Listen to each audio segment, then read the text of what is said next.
I'm Karen Blicher, and I'm an IFS lead trainer, and I've been a lead trainer for about 6 years.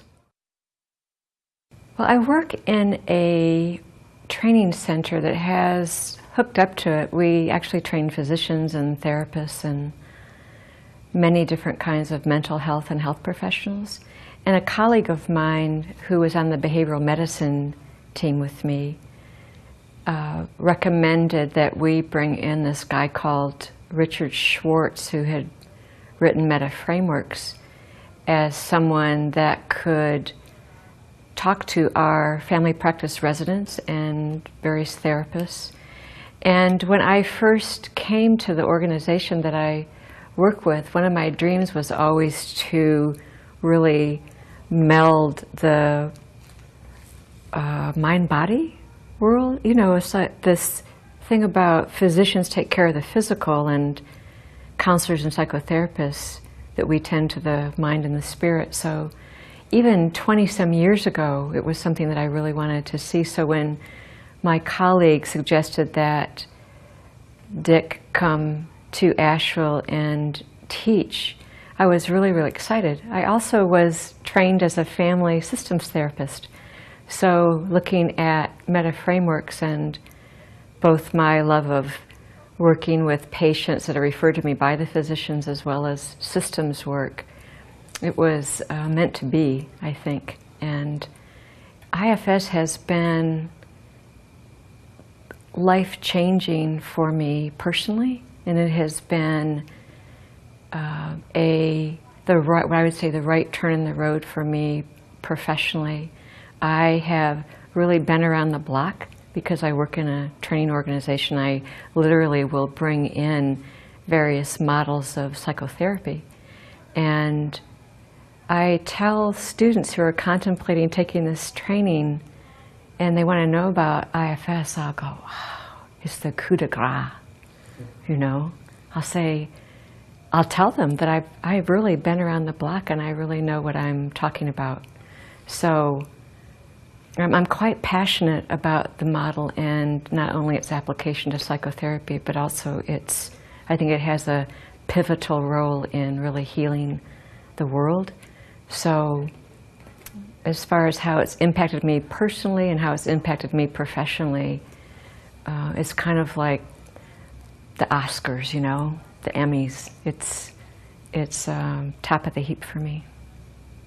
I have incredible gratitude and appreciation to Dick and to this model for bringing profound joy and depth into my life. I can honestly say I'm in so many ways the best that I can be. Well, of course, you know, I want to share my passion for this work with them, and having been on this journey as a trainer, I think it's really, really important that I continue to do my own personal work. So having been on this journey and continuing to benefit from the profound and meaningful changes that this type of work provides, I, of course, want my students to experience that, to have what I call a felt sense of that. Obviously, I want them to learn the model. Clinically, it's exquisite, and it can apply to any particular target population or presenting problem. And I came out of the public mental health sector. So in my beginning days as a licensed clinical social worker and a psychotherapist, I was treating the full spectrum of DSM-IV disorders, and I've moved so far away even from that word disorder to now what is adaptive or what is strategic and how we get through our lives, that, you know, we're here to help each other, really. That's what I think. I have so much fun. I have very playful parts, and the trainings that I provide are very lively, very interactive. I think learning can be fun at the same time that it provides safety to explore One of the things we really do is bring a lot of curiosity to the learning process. There are various different learning styles. Some people learn visually, auditorily, or kinesthetically. Some people move or learn through movement. And so I really mix it up in the training design. And I would say the primary thing for me is creating a safe container or context for people to be able to do any personal exploration that they want, as well as talk about difficult cases or the application of the work to their current therapy practice. I'm very interested in the somatic aspect of any kind of psychotherapeutic practice. Of course, I've already said I've always been interested in really integrating mind, body, soul, heart, spirit. So in the trainings that I provide, I really like to help students have what I would call a felt experience or an embodied experience of the various concepts of the IFS model. For example, we have different types of parts, manager parts, firefighter parts. We all have these different types of parts. It's kind of the roadmap that we use to explain the model.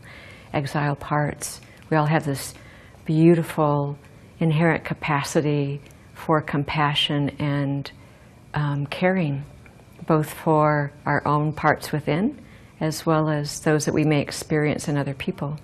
And it's providing experiences that help people really know that, not only cognitively, but in their bodies. An example would be the particular manager.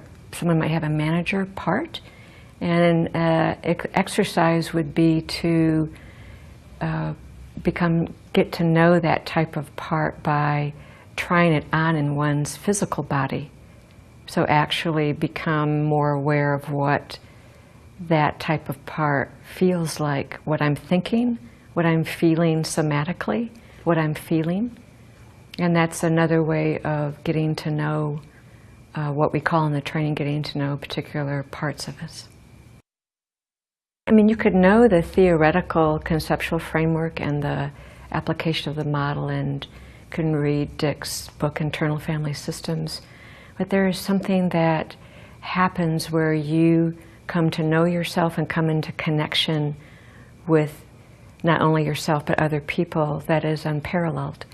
And if you have an opportunity to enhance or improve the quality of your life and the quality of your relationships, I'd say give it a shot.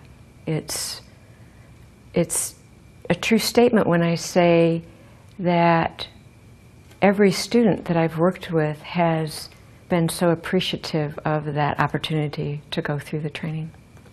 So, and to know that those of us that are in the training, they're there to support you and will be there at every step, and to know that we also do what it is that we're teaching, that we practice. We walk the walk, talk the talk. I guess that's a good way to explain it.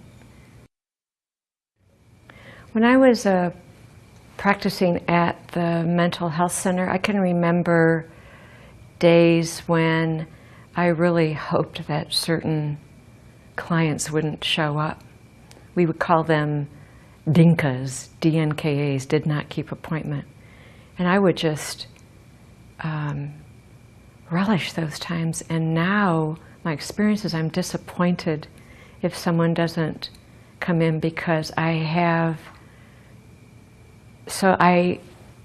experienced so much enjoyment in sitting with my clients and being on that journey of discovery with them.